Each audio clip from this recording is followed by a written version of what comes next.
نبی صلی اللہ علیہ وسلم نے فرمایا جس نے ایک فکر بنا لی نا کہ میرا اصل ہدف کیا ہے، آخرت، اصل ہدف وہ ہے، تو آپ صلی اللہ علیہ وسلم نے فرمایا اللہ اس کی ساری فکروں کو سمیٹ دے گا، اور جس نے ایک آخرت کی فکر کو فکر نہیں بنایا اس کی فکریں بکھیر دے گا اللہ تعالیٰ۔ اتنی ٹینشنیں ہوں گی نا اس کے اوپر، اتنی پریشانیاں، اتنی ٹینشنیں، اسے پتہ ہی نہیں چلے گا کہ میرا اصل کامیابی کہتے کس کو ہے، اس کو یہی نہیں پتا چلے گا۔ سکون کے پیچھے بھاگتا رہے گا پاگلوں کی طرح، اور جیسے جیسے عمر بڑھے گی نا سکون اس سے اتنا ہی دور ہوتا چلا جائے گا۔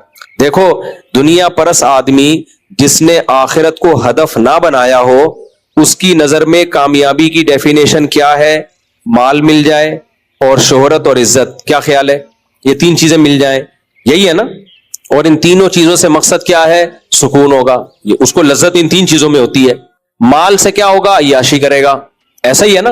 اب مجھے ایک بات بتاؤ، ایک آپ کے پاس جو تھے عیاشی کے پیسے نہیں تھے، صحت ہے عیاشی کے لائق، ایک آدمی آپ کو کہے کہ یہ 1 کروڑ روپے میں تمہیں دے رہا ہوں نائٹ کلب میں جا کے عیاشی کرنا، لیکن یہ 1 کروڑ روپے لوگے نا، اس میں ایک فالٹ یہ ہے کہ جو یہ پیسے لے گا اس میں طاقت ختم ہو جائے گی عیاشی کی، اب آپ لوگے وہ پیسے، بولو گے بھائی فائدہ کیا؟ جب میرے اور آسان مثال، آپ کو پستے کھانے کا بہت شوق تھا، میں مثال بھی وہ دیتا ہوں جس کا مجھے شوق ہوتا ہے، خیر پستے کھانے کا بہت شوق تھا، کسی نے کہا کہ یہ پستہ میں آپ کے لیے ارینج کر رہا ہوں، روزانہ آپ کو اتنا پستہ مل جائے گا، لیکن نہ دانت رہیں گے چبانے کے قابل اور نہ آپ کے معدے میں طاقت ہوگی کہ اس کو ہضم کر سکو، تو ایسا پستہ قبول ہوگا آپ کو؟ بولو گے ایسے پستے کا میں کیا کروں گا جس کو میں چبا بھی نہیں سکتا اور جس کو میں پیٹ میں، تو پستہ تو ملے گا لیکن وہ پستہ آپ کی خوشی میں اضافہ نہیں کرے گا بلکہ غم میں اضافہ کر دے گا الٹا، کہ یار ایسے ٹائم پہ ملا کہ جب پیٹ میں آنت نہیں اور منہ میں دانت نہیں۔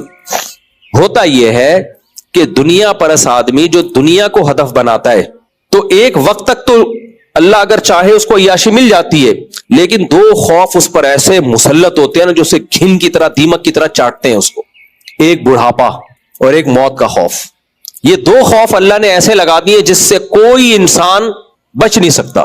یعنی قرآن کے الفاظ دیکھو، وَلَوْ كُنْتُمْ فِي بُرُوجٍ مُشَيَّدَةٍ، مضبوط قلعوں کے اندر بند ہو جاؤ گے بھی نا تو بھی آپ بیٹھے بیٹھے مر جاتے ہو۔ آپ نے کتنے گارڈ رکھ لیے، ہارٹ اٹیک سے مر گئے۔ گارڈ آپ کو ہارٹ اٹیک سے تھوڑی بچا سکتا ہے، گردے فیل ہو گئے، ایکسیڈنٹ ہو گیا، جہاز کریش ہو گیا، ٹرین کا حادثہ ہو گیا، کیا امریکہ میں نہیں لوگ مرتے؟ کیا جاپان میں نہیں لوگ مرتے؟ تو یہ موت کا خوف اللہ اس کے اوپر مسلط کرتے ہیں ہر وقت، یہ خوف کہ یار مر گیا تو کیا ہوگا، مر گیا تو، وہی میں نے دیکھا ہے لوگوں میں۔ دوسرا بڑھاپا، دوسرا کیا ہے؟ جیسے ہی بوڑھے ہوتے ہیں نا یہ لوگ ساتھ چھوڑنا شروع کر دیتے ہیں، کیونکہ وہ بوڑھا بیچارہ کسی کو کیا انٹرٹین کرے گا؟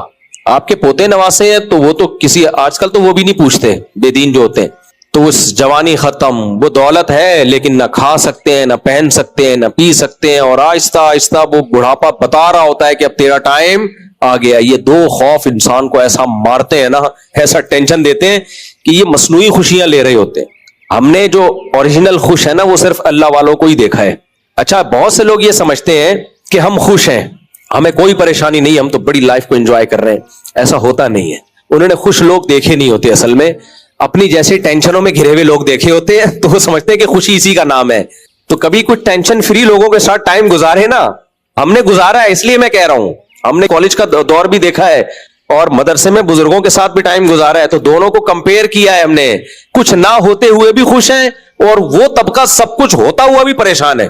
ایک آدمی پیدا لنگڑوں میں ہوا، سارے لنگڑے تھے، سارے لنگڑے تھے، اب اسے کوئی بیان کر رہا ہے کہ ابے ایک ٹانگ لگوا لے، بڑا فائدہ ہوتا ہے، بھاگتا ہے، دوڑتا ہے اور چلتا ہے، بڑا فائدہ۔ وہ کہے کیا ہو، میں تو بالکل نارمل ہوں۔ اسے نارمل کیوں اپنے آپ کو کہہ رہا ہے کہ اس نے دیکھے، جتنے بھی دیکھے وہ سارے اپنے جیسے لنگڑے ہی دیکھے ہیں، اس بیچارے کو پتہ ہی نہیں کہ کوئی 2 ٹانگوں والے بھی ہوتے ہیں، اتنی اسپیڈ سے دوڑ سکتے ہیں وہ۔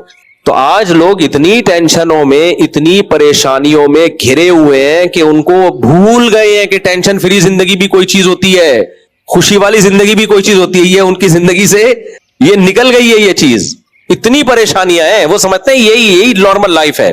تبھی ہر تھوڑے دن 2 دن بعد نیند کی گولی کھا رہے ہوتے ہیں، ڈپریشن کی گولیاں کھا رہے ہوتے ہیں، سائیکیٹرسٹ سائیکولوجسٹ کے پاس جا رہے ہوتے ہیں، 20 قسم کے درجنوں مسائل پالے ہوئے ہیں۔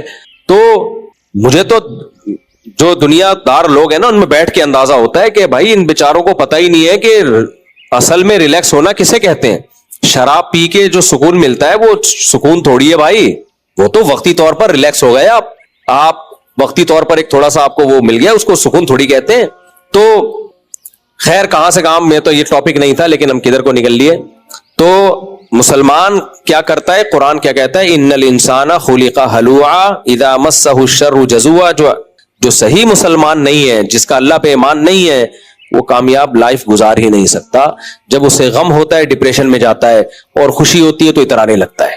دیکھا ہے آپ نے ابھی بھی بہت سے لوگ جن کو خوشی ہوئی دوسروں کو نیچا دکھانا شروع کر دیتے ہیں۔ مشہور ہے نا کہ جب نئی نئی دولت آتی ہے تو انسان اوقات سے باہر نکل جاتا ہے۔ ایک انڈین شاعرہ ہے، اس کا بڑا اچھا شعر ہے، اکثر میں سناتا رہتا ہوں کہ جو خاندانی رئیس ہیں وہ مزاج رکھتے ہیں نرم اپنا، تمہاری دولت بتا رہی ہے، تمہارا لہجہ بتا رہا ہے تمہاری دولت نہیں ہے، تمہارا اسٹائل بتا رہا ہے ابھی نیا نیا پیسہ ہے تمہارے پاس، اپنی اوقات بھول گئے ہو۔ جو ہمیشہ سے دولت مند ہوتے ہیں نا وہ ایسے نہیں ہوتے کہ وہ بہت زیادہ اپنی دولت کی نمائش کی کوشش کریں۔ خیر تو اللہ